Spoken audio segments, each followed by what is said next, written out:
గారు ప్లాన్ చేస్తున్నారు. అది చాలా మంచి ఐడియా. మా నల్గొండ ప్రజలల్లో ఇక మేము బతుకుతాంరా 60-70 ఏళ్ళని ఆశ వచ్చింది. 10 ఏళ్ళల్లో 7 లక్షల కోట్లు తెచ్చి నల్గొండ జిల్లాని 70% పూర్తయిన ప్రాజెక్ట్ అని పక్కన పెట్టింది. అందుకని ప్రజలు కూడా మన ఎన్నికల్లో సరిపోయిన బుద్ధి చెప్పి ఎక్కడ డిఫెక్ట్ రాలే. ఒక్క దగ్గర 2-3 వేలతోని ఏకలింగం గెలిచిండు తప్ప. అందుకని మాకు అందరూ 60-70 వేలతో గెలిచినాం. 60-70 వేలతో గెలిచినాం అధ్యక్ష. 60-70 వేలతో గెలిచినాం. ఎందుకు గెలిచినాం అంటే సార్ కరెక్ట్ వాస్తవాలు చెప్పాలి సార్. 60-70 వేలతో ప్రతి ఎమ్మెల్యే నామినేషన్ వేస్తే 60-70 వేలతో గెలిచినాం. నల్గొండ పార్లమెంట్ సభ్యుడు భారతదేశంలో సౌత్ ఇండియాలో 5,75,000 ఓట్లతో గెలిచిందంటే మా ప్రజలు గత ప్రభుత్వం మీద ఎంత కసిగా ఉన్నారో అది ఎగ్జాంపుల్ సార్ దగ్గర.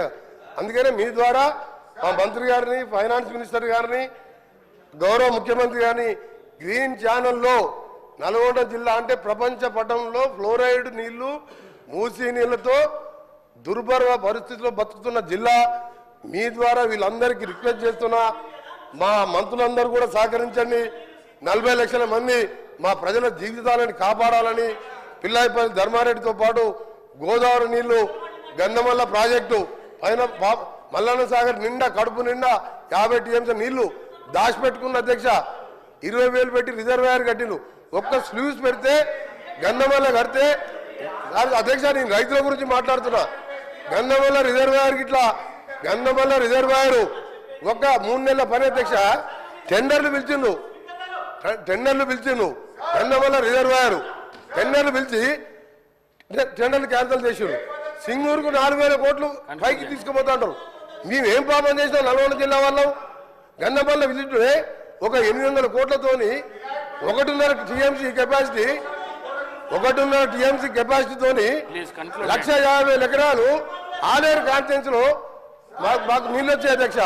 దయచేసి మీ ద్వారా మా మంత్రులందరికీ, గౌరవ ముఖ్యమంత్రి గారికి, డిప్యూటీ సీఎం గారికి, ఉత్తమ్ కుమార్ రెడ్డి గారికి, మిగతా మంత్రులు సహకరించి మా జిల్లాకు అందరూ అండగా ఉండాలని చేతులెత్తి నమస్కరిస్తూ మీకు ధన్యవాదాలు తెలియజేస్తున్నాం అధ్యక్ష. హరీష్ రావు గౌరవ స్పీకర్ గారికి దయచేసి, ఎందుకంటే ఇక్కడ పెద్దలు పోచారం శ్రీనివాస్ రెడ్డి గారు స్పీకర్గా పనిచేసిన వాళ్ళు కూడా చాలామంది ఉన్నారు. Cabinet is a collective decision. నేను చాలా సంవత్సరాల నుంచి సభలో ఉన్న తప్ప మంత్రి లేచి ఇంకొక మంత్రిని ప్రశ్నలు అడిగేటువంటి సంస్కృతి ఉండదు. బికాజ్ క్యాబినెట్ అనేది ఒక కలెక్టివ్ డెసిషన్. మంత్రి అనేది ఒక పోర్ట్ఫోలియో చూసినా అన్ని శాఖలకు సమానమైనటువంటి బాధ్యతను మంత్రి కలిగి ఉంటాడు. ఇవాళ మీరు కూడా దయచేసి నేను మీతో కోరేది ఏంటంటే, మీరు కూడా ఇట్లా ఒక మంత్రి లేచి ఇంకో మంత్రిని ప్రశ్నలు అడగడానికి అవకాశం ఇస్తే అసలు ప్రశ్నోత్తరాల సమయం యొక్క దాని మీనింగే మారిపోతుంది అధ్యక్ష. దయచేసి లేని సంస్కృతిని తీసుకురావద్దు. మంత్రి అనే వాళ్ళు క్యాబినెట్లో మాట్లాడుకోవచ్చు. Government is a collective decision. ఇట్లా మినిస్టర్లు లేచి అడిగే సంస్కృతి ఉండదు. నంబర్ 1. నంబర్ 2, గతంలో కూడా కోమటిరెడ్డి వెంకటరెడ్డి గారు అప్పుడు కూడా మంత్రిగా ఉన్నారు వారు. మరి వారి హయాంలోనే ఈ మూసి ఈ రకంగా జరిగింది. మీరు మంత్రిగా ఉన్నప్పుడు సరిగా చేసి ఉంటే ఈ పరిస్థితి ఎందుకు? కోమటిరెడ్డి వెంకటరెడ్డి హరీష్ రావు గారికి చెప్తున్నా, 21 సంవత్సరాలు మా ఉన్న హరీష్ రావు గారిని అడుగుతున్నా, మీకు ఎల్పీ లీడర్ లేడు, నువ్వు డిప్యూటీ లీడర్వా, శాసనసభ్యునివా? క్వశ్చన్ అవర్లో నిన్న కూడా నువ్వు బైక్ తీసుకున్నావు. మా స్పీకర్ మంచోళ్ళు కాబట్టి నీకు బైక్ ఇచ్చాను. నీ ఏ హోదాలు అడుగుతున్నావు? నువ్వు ఏ హోదాలు నువ్వు మాట్లాడుతున్నావు? నువ్వు ఏ హోదాలా? గౌరవ్ సార్ ఒక నిమిషం సార్, చాలా ఇంపార్టెంట్ ఇది ఫర్ ఎవర్. తెలంగాణ ప్రజలకు తెలవాలి సార్. తెలంగాణ ప్రజలకు తెలవాలి.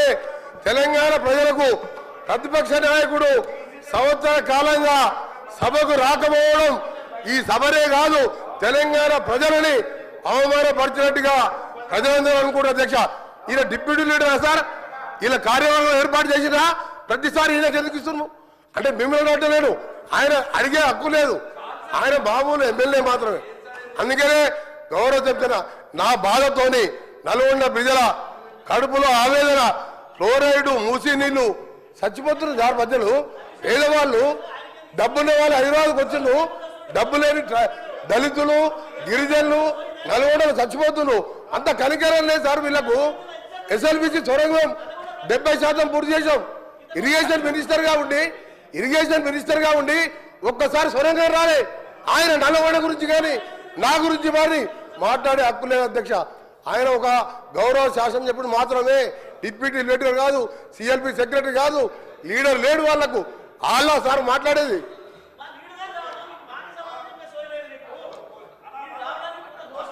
సార్ ఇప్పుడు ఈ రాష్ట్రాన్ని అతి ఎక్కువ కాలం పాలించింది కాంగ్రెస్ పార్టీ.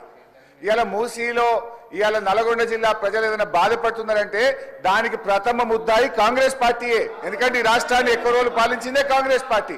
మీరేం చేసిందని మమ్మల్ని మాట్లాడుతున్నారు.